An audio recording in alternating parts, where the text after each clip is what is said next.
Hello friends, आज हम बात करेंगे इम्पोर्टेंट टॉपिक के बारे में। कार्डियोलॉजी में बायोमार्कर्स का यानी ब्लड मॉलिक्यूल्स जिससे हम हार्ट के फंक्शनल एनालिसिस कर सकते हैं, हार्ट के अलग अलग पैरामीटर्स को असेस कर सकते हैं, इसका काफ़ी रोल है। हमने ऑलरेडी ट्रोपोनिन पर और एंटी प्रोबीएनपी पर वीडियोस किए हैं, सेपरेट वीडियोस, जो कि आप मेरे कार्डियक इन्वेस्टिगेशन के प्लेलिस्ट में देख सकते हैं। आज इन जनरल हम कार्डियक बायोमार्कर्स पर बात करेंगे कि ये बायोमार्कर्स क्या होते हैं, कैसे होते हैं और इनका बेसिकली फंक्शन क्या है, किस तरह से ये हमारी हेल्प करते हैं और कौन कौन से नए बायोमार्कर्स हैं जिन पर अभी रिसर्च चल रही है, जो कि अभी मार्केट में अवेलेबल तो नहीं है, लेकिन in due course of time ये भी फ्यूचर में आएंगे और ब्लड टेस्ट करने के द्वारा हमें पता चल पाएगा कि हार्ट में कोई स्पेसिफिक प्रॉब्लम है नहीं। तो आज हम कार्डियक बायोमार्कर्स पर टॉपिक करेंगे।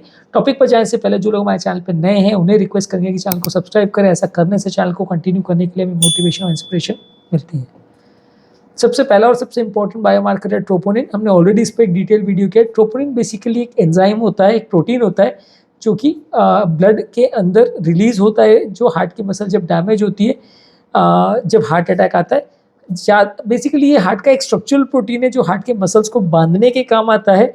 जब हार्ट कॉन्ट्रैक्ट करता है तो प्रोटीन के मॉलिक्यूल्स अलग तरह के प्रोटीन होते हैं, ट्रोपोनिन आई होता है, ट्रोपोनिन टी होता है, तो ये आपस में बाइंड करते हैं, तो मसल्स एक दूसरे को खींचते हैं, जिसकी वजह से सेल्स आपस में बनते हैं, तो हार्ट की मसल पास आती है। तो बेसिकली हार्ट का एक स्ट्रक्चरल प्रोटीन है। ये हार्ट अटैक के केसेस में जब हार्ट डैमेज होता है तो ये ब्लड में निकलता है। ज़्यादातर हार्ट अटैक में डैमेज के 3-4 घंटे के बाद ये ब्लड में निकलता है। तो ज़्यादातर हार्ट अटैक आने के 4 घंटे के बाद ये पॉजिटिव आता है। एक बार पॉजिटिव आता है तो ब्लड में लगभग 14 से 21 दिन तक ये ब्लड में रहता है। ट्रोपोनिन आई और ट्रोपोनिन टी दोनों अलग अलग तरह के ट्रोपोनिन हैं। इनमें से दोनों में से कोई एक किया जाता है, दोनों नहीं किया जाता। दोनों की अपनी प्रॉपर्टीज़ है और अटैक आने के 14 से 21 दिन तक भी आपको बता सकते हैं कि पेशेंट को कितना अटैक आया, कितना ज़्यादा ब्लड में रिलीज होता है, उसके बेसिस पर आप बोल सकते हो कि अटैक छोटा था कि बड़ा था। अटैक अगर आप उसको सैंपल को अटैक आने के 4 घंटे के अंदर अगर लेते हैं या तुरंत अगर ले लेते हैं सैंपल, तो कई बार रिपोर्ट नॉर्मल भी आ सकती है, जबकि पेशेंट को बड़ा हार्ट अटैक हो, ऐसा भी हो सकता है। तो ट्रोपोनिन बहुत इंपॉर्टेंट मार्कर है। इनफैक्ट बायोमार्कर्स में ट्रोपोनिन जो है सिंगल मोस्ट इंपॉर्टेंट बायोमार्कर माना जाता है, जो कि ज़्यादातर हर जगह अवेलेबल है। और कार्डियक में बायोमार्कर्स में अगर बात की जाए तो single most important biomarker troponin ही है। नेक्स्ट है प्रो बीएनपी यानी एंटी प्रो बीएनपी या ब्रेन नाइट्रोलिटिक पेप्टाइड, जो बेसिकली हार्ट में स्ट्रेच जब होता है या हार्ट का जब खिंचाव होता है किसी प्रेशर पड़ने की वजह से या हार्ट में ब्लड भर जाने की वजह से या हार्ट फेलियर की वजह से, तो ये ब्लड में बढ़ जाता है। बेसिकली अगर ये ब्लड में ज़्यादा मात्रा में है, प्रो बीएनपी या प्लेन बीएनपी दोनों में से कोई भी एक टेस्ट किया जाता है।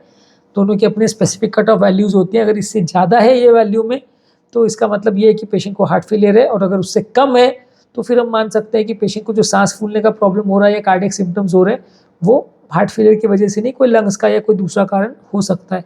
बीएनपी पर भी हमने ऑलरेडी डिटेल वीडियो किया। बेसिकली ये हार्ट फेलियर का मार्कर है।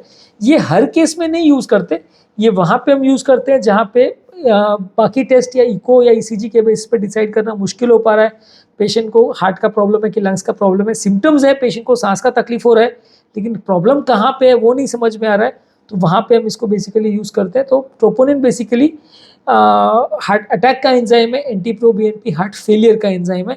ये दोनों भी कई बार साथ में किए जाते हैं। जब हार्ट अटैक और फेलियर साथ में हो तो दोनों भी किए जाते हैं, पर ये बेसिकली फेलियर के लिए यूज़ करते हैं। नेक्स्ट है C reactive protein. C reactive protein यानी सीआरपी, बेसिकली ये लिवर में बनता है। बॉडी में कहीं भी इन्फ्लेमेशन अगर है तो उसके रिस्पॉन्स में, तो इसको भी इसलिए टेस्ट करते हैं कि अगर इन्फ्लेमेशन है तो ये मार्कर हो सकता है कि बॉडी में कहीं पे भी अगर सूजन है, इन्फ्लेमेशन है, तो हार्ट अटैक का चांस बढ़ सकता है। काफ़ी स्टडीज़ ने शो किया है कि जब कभी बॉडी में सूजन या इन्फ्लेमेशन होती है तो क्लॉट रप्चर होने का या क्लॉटिंग होने का बॉडी में चांस कई गुना बढ़ जाता है। नेक्स्ट है फाइब्रिनोजन। फाइब्रिनोजन बेसिकली ब्लड के क्लॉटिंग लेवल्स को असेस करता है। अगर ब्लड में फाइब्रिनोजन ज़्यादा है तो बेसिकली हार्ट अटैक और स्ट्रोक का रिस्क ज़्यादा है। पेशेंट को जब हार्ट अटैक आता है तो ये ब्लड में रिलीज होता है। फाइब्रिनोजन बहुत कॉमनली नहीं करते पर ब्लड की तरह की क्लॉटिंग टेंडेंसी को असेस करता है।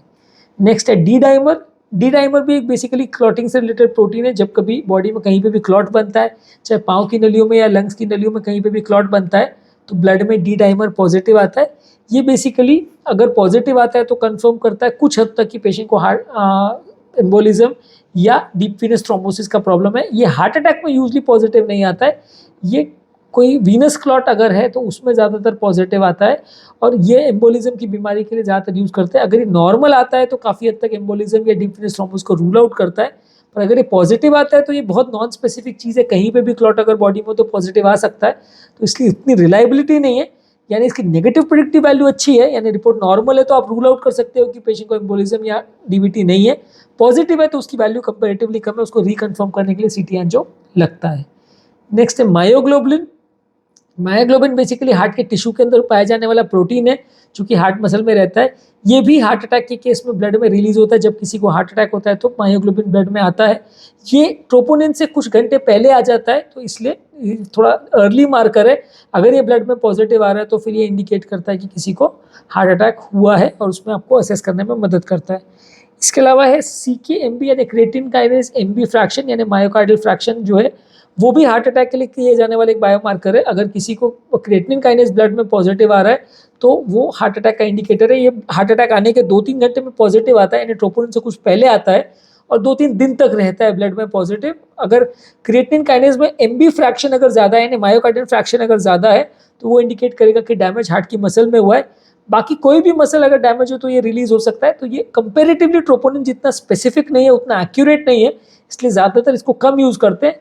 लेकिन हाँ, ट्रोपोनिन के साथ में इसको काफ़ी बार यूज़ करते हैं, ताकि अगर दोनों पॉजिटिव हो तो प्रिडिक्टिव एक्यूरेसी बढ़ जाती है, तो उससे आप ज़्यादा कॉन्फिडेंटली बोल सकते हो कि इसको हार्ट अटैक आया है। दोनों नेगेटिव है तो ज़्यादा कॉन्फिडेंटली बोल सकते हो कि अटैक नहीं आया है। दोनों में से एक पॉजिटिव आता है तो फिर ट्रोपोनिन की वैल्यू ज़्यादा है, CK-MB की वैल्यू कम है, क्योंकि फिर CK-MB में गलत रिपोर्ट आने का अंदेशा ज़्यादा है, ट्रोपोनिन में ज़्यादा एक्यूरेट रिपोर्ट आने का चांस ज़्यादा है। नेक्स्ट है गैलेक्टिन-3। बेसिकली बॉडी के इन्फ्लेमेशन और फाइब्रोसिस का मार्कर है। कहीं पे भी बॉडी में अगर स्कारिंग होती है तो ये पॉजिटिव आता है। अगर ये ब्लड में बहुत ज़्यादा है और अगर कोई हार्ट के सिम्टम्स है तो बेसिकली ये हार्ट फेलियर का एक इंडिकेटर है। अगर किसी बॉडी में अगर गैलेक्टिन-3 ज़्यादा पॉजिटिव आ रहा है ब्लड में, तो ये पेशेंट को हार्ट फेलियर का वैसे केस में रिस्क ज़्यादा होता है, और दूसरी कार्डियक प्रॉब्लम्स का रिस्क भी ज़्यादा होता है। तो ये एक मार्कर है, बहुत स्पेसिफिक मार्कर नहीं है, रूटीनली इसको यूज़ करते बहुत ज़्यादा नहीं देखा है मैंने भी, लेकिन ये रिसर्च इस पर चल रही है कि इससे प्रिडिक्ट कर सकते हैं क्या हम हार्ट फेलियर को और इन्फ्लेमेटरी कंडीशन को प्रिडिक्ट कर सकते हैं, उस पर रिसर्च जारी है। इसके अलावा एक ST2 करके प्रोटीन आता है, जो कि बॉडी के इम्यून रिस्पॉन्स को और कार्डियक रीमॉडलिंग को, यानी हार्ट के जो स्ट्रक्चर और फंक्शन के चेंजेस है उसको असेस करने में मदद करता है। अगर ज़्यादा मात्रा में ST2 ब्लड में पॉजिटिव है तो ये इंडिकेट करता है कि व्यक्ति को हार्ट फेलियर या हार्ट की कोई बीमारी हो सकती है। ये भी कॉमनली अवेलेबल नहीं है, रूटीनली इसको यूज़ नहीं करते, इस पर भी रिसर्च जारी है। मे बी इन फ्यूचर ये मार्केट में आ सकता है और हार्ट फेलियर के बारे में कुछ इन्फॉर्मेशन इंपॉर्टेंट दे सकता है। इसके अलावा माइक्रो आरएनए बेसिकली एक जेनेटिक मार्कर है या जेनेटिक मटेरियल है, जो जीन के एक्सप्रेशन को यानी जेनेटिक लेवल पर जो काम करते हैं मॉलिक्यूल्स उसको इफेक्ट करता है। बेसिकली कुछ कार्डियक डिजीज के साथ इसको एसोसिएट किया गया और अलग अलग तरह के माइक्रो आरएनए पर अभी रिसर्च जारी है, ताकि हार्ट अटैक को या हार्ट अटैक के रिलेटेड फेलियर की बीमारी को अर्ली डिटेक्ट किया जा सके और डायग्नोज किया जा सके, जिसके बेसिस पे हमें बहुत लेट तक वेट नहीं करना पड़े। इसके अलावा एक ग्रोथ डिफरेंशिएशन फैक्टर यानी GDF15 करके फैक्टर है। ये भी बेसिकली एक प्रोटीन इन्वॉल्व है जो कि बॉडी के इन्फ्लेमेशन और सेल डेथ से रिलेटेड है। अगर किसी की बॉडी में GDF15 ब्लड में ज़्यादा पॉजिटिव आ रहा है तो हार्ट रिलेटेड डेथ का या मोर्टेलिटी का मार्कर हो सकता है। बेसिकली बायोमार्कर्स का बेसिकली पर्पज़ ये है कि जहाँ बाकी इन्वेस्टिगेशन से पता नहीं चल पा रहा है कि किसी को कोई पर्टिकुलर बीमारी है कि नहीं, वहाँ पे बीमारी में पॉजिटिव अगर ये आता है तो आपको कंफर्म करने में मदद करता है। जहाँ पे क्लियर कट आपको पता है कि इसको हार्ट फेलियर है इको में या इसको हार्ट अटैक है ECG में, वहाँ पे इसको करने का इतना रोल नहीं है। वहाँ पे खाली कितना ज़्यादा फेलियर है, कितना ज़्यादा हार्ट अटैक है वो देखने के लिए आप कर सकते हो, पर उनका रोल ज़्यादातर वहीं पे आता है जहाँ डायग्नोसिस में कन्फ्यूजन है और बाकी टेस्ट के बेस पर पता नहीं चल पा रहा है कि पेशेंट को हार्ट अटैक है कि स्ट्रोक है कि कुछ बीमारी है कि नहीं। तो वहाँ पे इसको हम यूज़ करते हैं, इससे कुछ एडिशनल इन्फॉर्मेशन मिलती है जिसके बेसिस पे हम असेस कर सकते हैं कि पेशेंट को किस तरह का प्रॉब्लम्स है और उसको हार्ट रिलेटेड कोई फेलियर या हार्ट अटैक या इस तरह का कोई बीमारी जो है अगर तो इससे कंफर्म कर सकते हैं। उसके बाद में फिर बाकी टेस्ट के द्वारा आप इसको कर सकते हैं कंफर्म। और दूसरा ये कि आप थोड़ा अर्ली पता कर सकते हो। कई बार क्या इको और ECG में चेंजेस जब आते हैं जब हार्ट ऑलरेडी पूरी तरह फेल हो चुका होता है, तो ये बीमारी में अगर थोड़ा बहुत भी लेवल पॉजिटिव आ रहा है तो आप अर्ली डिटेक्ट कर सकते हो कि बीमारी चालू हो रही है, तो आप अर्ली स्टेप्स ले सकते हो ताकि बीमारी बढ़े नहीं। कई बार क्या आप फाइनली जब देख लेते हो कि हार्ट डायलेट हो गया, वीक हो गया, उसके बाद ट्रीटमेंट चालू करते हो तो बहुत लेट हो जाता है। तो ये टेस्ट उस मामले में आपकी थोड़ी मदद करेंगे। तो आज के टॉपिक में हमने बात की कुछ बायोमार्कर्स के बारे में जो हार्ट के अलग अलग चीज़ों पर हमारी मदद करते हैं जानने में बीमारी को समझने में और अर्ली डायग्नोज करने में। यदि इस टॉपिक को संबंधित आपके कोई कमेंट्स, क्वेरी, सजेशन है तो कमेंट सेक्शन में बता सकते हैं। जो लोग हमारे चैनल पर नए हैं उन्हें रिक्वेस्ट करेंगे कि चैनल को सब्सक्राइब करें। ऐसा करने से चैनल को कंटिन्यू करने के लिए हमें मोटिवेशन और इंस्पिरेशन मिलती है। जो लोग हमारे चैनल पे बहुत डिटेल वीडियो नहीं देखना चाहते उनके लिए रेगुलर बेस पे हम यूट्यूब शॉर्ट्स और फेसबुक, इंस्टाग्राम पे रील्स अपलोड कर रहे हैं। इनको आप रेगुलर बेस पे देख सकते हैं और हेल्थ टिप्स की तरह अपने social media groups, friends, family और रिलेटिव्स में शेयर कर सकते हैं।